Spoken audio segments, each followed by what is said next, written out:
And then she looked me straight in the eye and she said, listen, I trust you fully. I love your taste. And you don't have to ask me anything. Whatever you'll do, I will love and cherish. And that's unconditional love.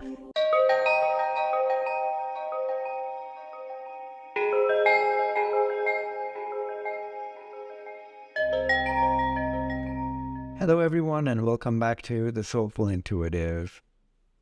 Today is going to be a day about relationships. We are going to talk about relationships in transition and relationships that are causing you stress, anxiety, and heartache.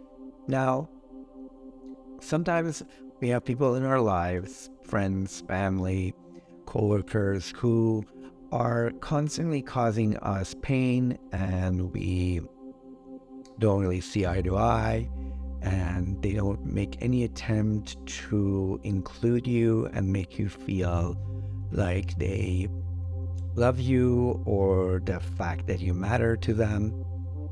And no matter how hard you try, you feel like you're a little bit left out of the loop, that those actions will then eventually hurt your feelings, but also the lines of communication are not open. So you can go to these people and say, listen, you're hurting my feelings, and this is the way that you're hurting me by, let's say, throwing a party and not including me, or by hiding, let's say, your trips that you've planned, or places that you go, and I don't understand why.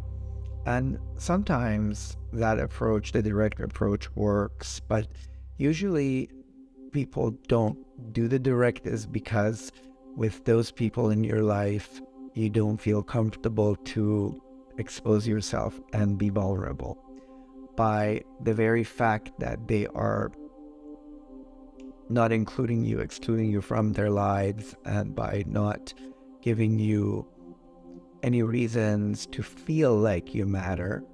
And of course, there are times that people go and approach them and then they get gaslit. Oh no, I'm just busy.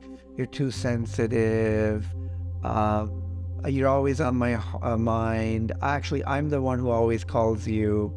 You know, the same BS that people who aren't interested in valuable, authentic relationships usually feed others.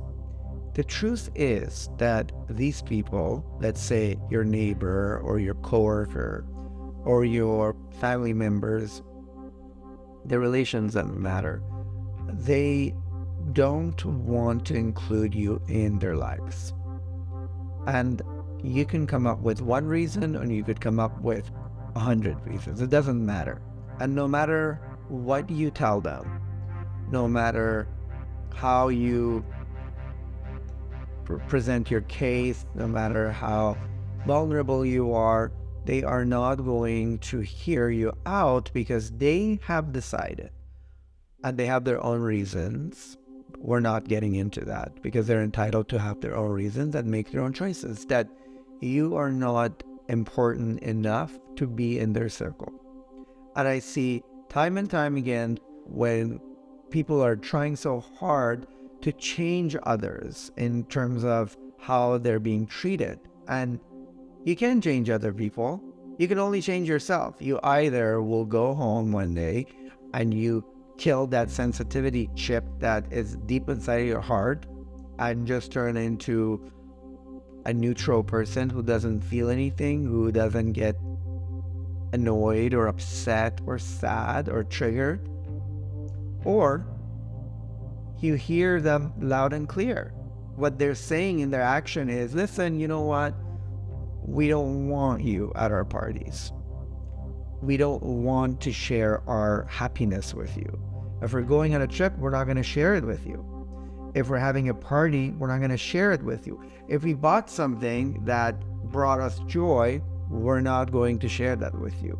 But you know what we will share? Our problems. Oh, if someone's sick, oh, we're going to give you a call. If we're angry and we need to unload, we're going to give you a call. So that kind of relationship is a toxic relationship. And the more you try to bring rhyme and reason and try to argue with these people and try to just plead your case and just tell them how amazing of a human being you are, they're not going to hear it. They haven't seen it. You've already done enough. You've already been there for them and they haven't seen it. What makes you think that if you go one more time or 10 more times that all of a sudden they're like, oh, you know what? You're right. You are right. We have been very rude and we have been very dismissive and we have been very cold. And it doesn't matter. Don't fall for, oh yeah, we're busy. Don't fall for, oh yeah, the kids and the house and the job. Like everybody has a job. Everybody has a place to live. Everybody has occupations and preoccupations and things that they have to attend to. Even if you don't have a kid, doesn't mean that you have a million hours extra. People who have kids, that's their priority. That's what they decided to do. But there are plenty of people in your life who have kids, for example, and they invite you because they enjoy your company. So why is it that as human beings, we're constantly putting our focus on the ones who don't want us and the ones who don't want to be around us and the ones who hurt us with their actions? And my policy, which wasn't always like this, but I hear them loud and clear. You don't want me? Fine. That's totally fine. I will not tell you that I could be a good friend or I have a good heart or I'm happy for you or I love you. I'm not going to tell them any of that because it doesn't matter. And as a matter of fact, by going that far, you're only insulting yourself. You can't make people want you. You can't make people treat you the way you deserve to be treated. You can make a point if they're out of line, but after you made the point, you come up with new boundaries. So let's say you have a friend who only calls you once a year. It's okay if you have the urge to call them all the time and you feel that reciprocity. You feel like, no, it's not about like who calls and who doesn't call. It's just about that connection. Oh, you feel it. When you feel that someone feels just as strongly about you, it doesn't matter who calls, how often they call, when they call, what they share.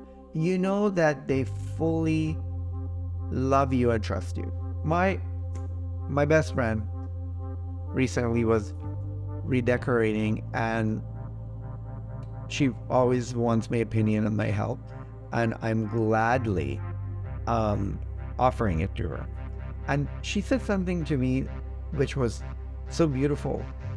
I went there and I asked her, oh, like, what do you want to do with that table? And then she looked me straight in the eye and she said, listen, I trust you fully. I love your taste. And you don't have to ask me anything. Whatever you'll do, I will love and cherish. And that's unconditional love. That is someone that knows you. That is someone who values you for what you have to offer. I am never offering, let's say, financial advice to people. It's not my area of expertise. I'm good at psychological advice. I'm good at therapeutic shoulder to cry on. I'm good at art and music. I'm good at banter and laughter. I'm good at talking about personal stuff. I'm good at just things that I'm interested in, and I know what I'm good at. But I would never go to someone and say, oh yeah, like if you want to buy something, like a piece of real estate, like give me a call. I'm not an expert. I know what I like, but I'm not an expert. So that's just the way it is. But I remember that growing up, I would do the same thing at my parents' house, and my mom doesn't like change. She just likes her routine. She likes things the way they are. And whenever she was out of the house, I would redecorate. And she would always come home, and initially she was upset. And she would just tell me, "Oh, I was just like starting to like that, and why did you change it?" Because I, like, my soul just always wanted to change for better. And also that's how I got good. I practiced, I would just do this setup, and then after like a couple of months or maybe a year, I'm like, oh, actually, like, maybe we'll turn it around, or maybe we'll just divide it or whatever.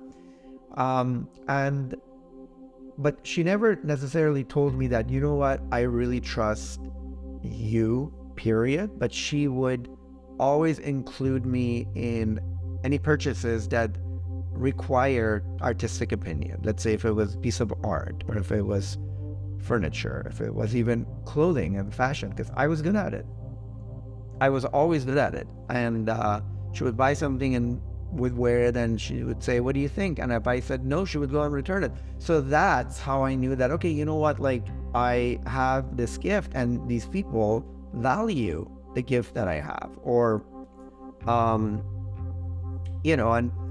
at work, my coworkers come to me if they're, having a rough time at home or with someone, or they're just down and they need to talk. And I have a shoulder to cry on to offer to people, and that's great. So, but if others in your life fail to see your gifts and fail to recognize what you have to offer, and by not including you or valuing your existence in their lives, they're sending a loud message that, your gifts are not important to us and we don't need it. And don't take it personally, Don't even say you're lost, because there are plenty of people out there that love to be around you.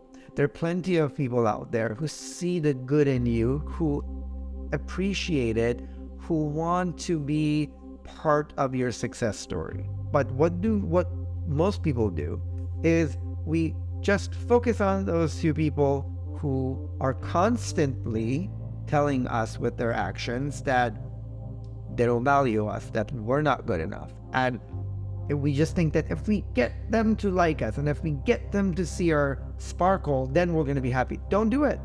Hear it loud and clear. Try it with your family members. Try it with your friends. And you know what? If somebody only sees you when they need you, only calls you when they need you, well, that's not a very balanced relationship, is it? Because try it. I had this friend growing up, and I realized that she would only call me whenever she was having a heartbreak, or like breakup, or she was fired at work, or she was just having issues with her family, or she was just being down. She would never call me when she was partying. I knew that she was out there and she was partying with these people, and I point blank told her, do I look like someone? Is it written on my forehead that I can't share your joy with you? No, I'm not your emotional sewage, and I have the ability to be there for you, but there has to be balance.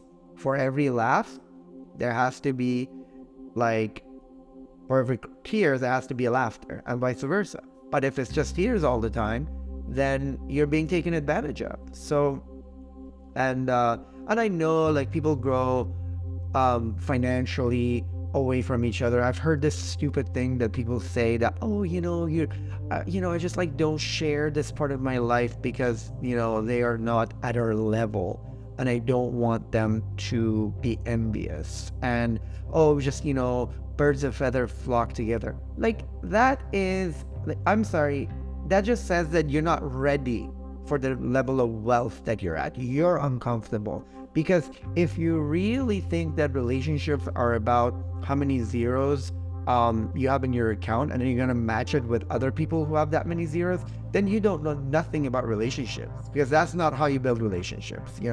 Like, go talk to these celebrities, and sometimes they just make friends with their chauffeur. They make friends with their makeup artist. Do you think their account balance are even remotely the same? No. But these are real bonds. They're together all the time. They share intimate stories. They share their ups and downs of their lives. No, they don't go and just make friends with, oh, you know what, like, because I have 3 Oscars and I'm gonna like just make friends with you because you have 4. But I'm sorry, I can't be your friend because you tried very hard but you never got the Oscars, but because now I have 2, then you're gonna be envious of my story. No, that just says that those people are not evolved. And it's okay to meet them where they're at.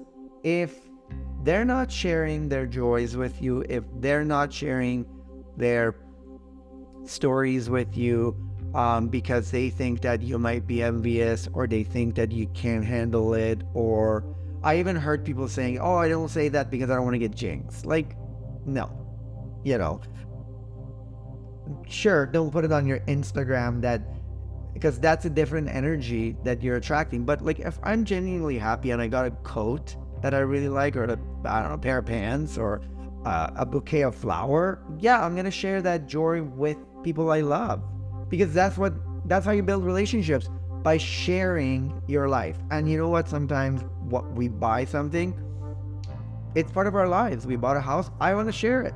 What I want to have my friends over. I want to show them how excited I am. I want them to see what I've done, and I want to, and that's contagious. And then they do the same thing when they have something to celebrate, when they just did something big that they're proud of, they're going to include you too. And then of course there's going to be times that no one's excited, people are upset, it's like a loss in the family, or some stressor that's happening that they want to share with you.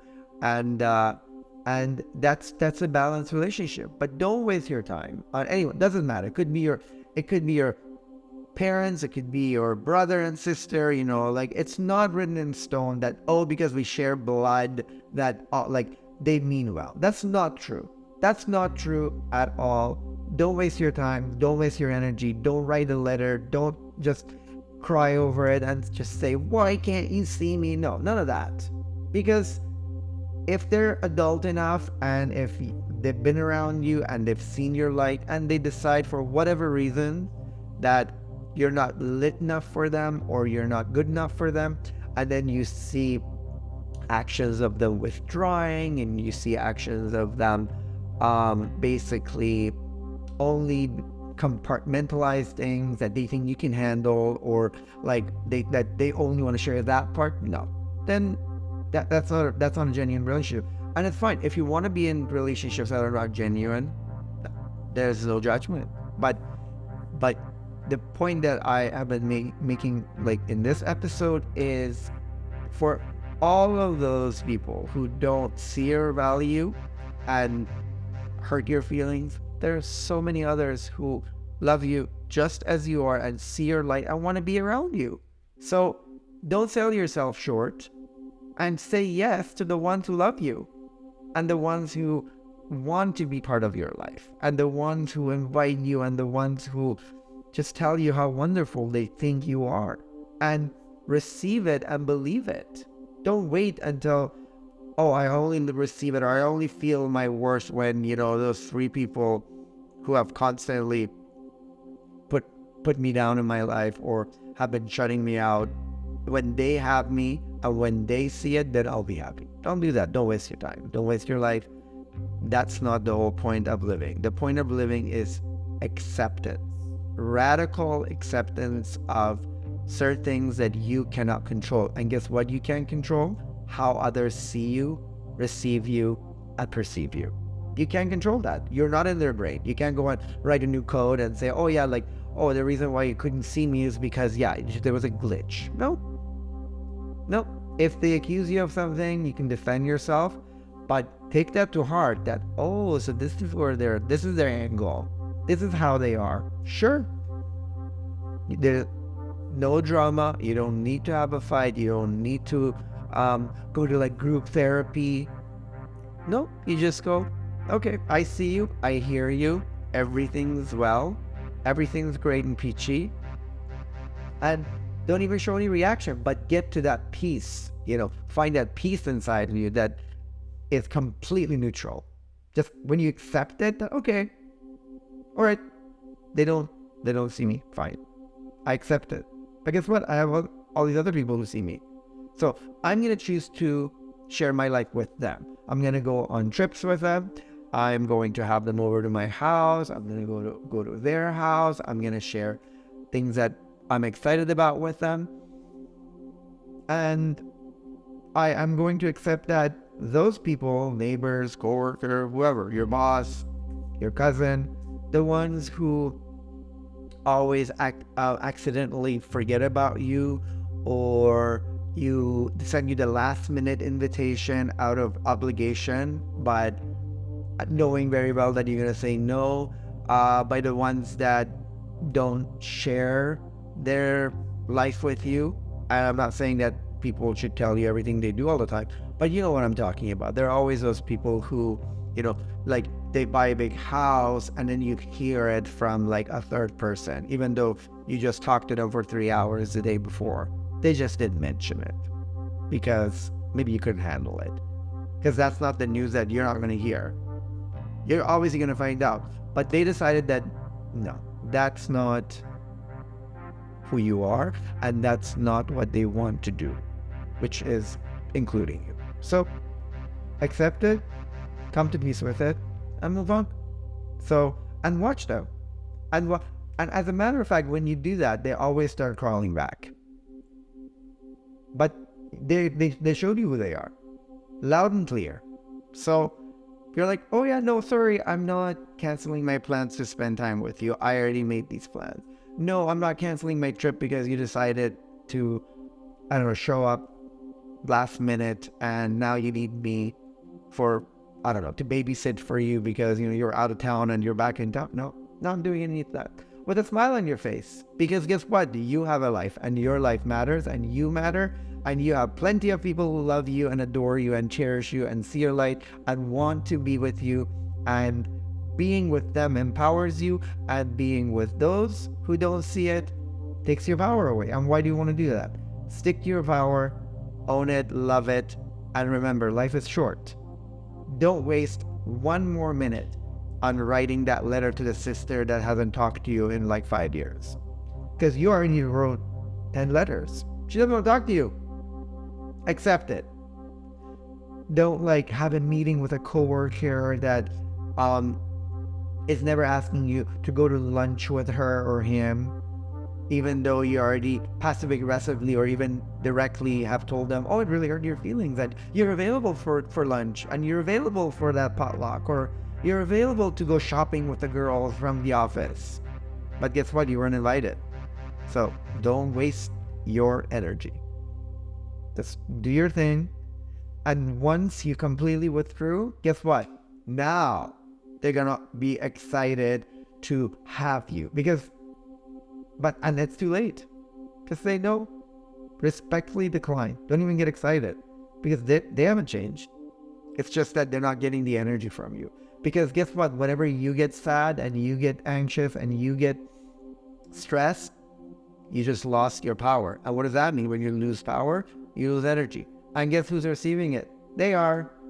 They just suck the energy out of you like a vampire. Well, that's it for today. This was a little educational how to deal with people who don't see your light, and hopefully you'll pass the message along and cherish the ones who do see your light. I'd love to be in your life. I want to be unconditionally part of your journey. Thank you very much, and I will see you in the next episode.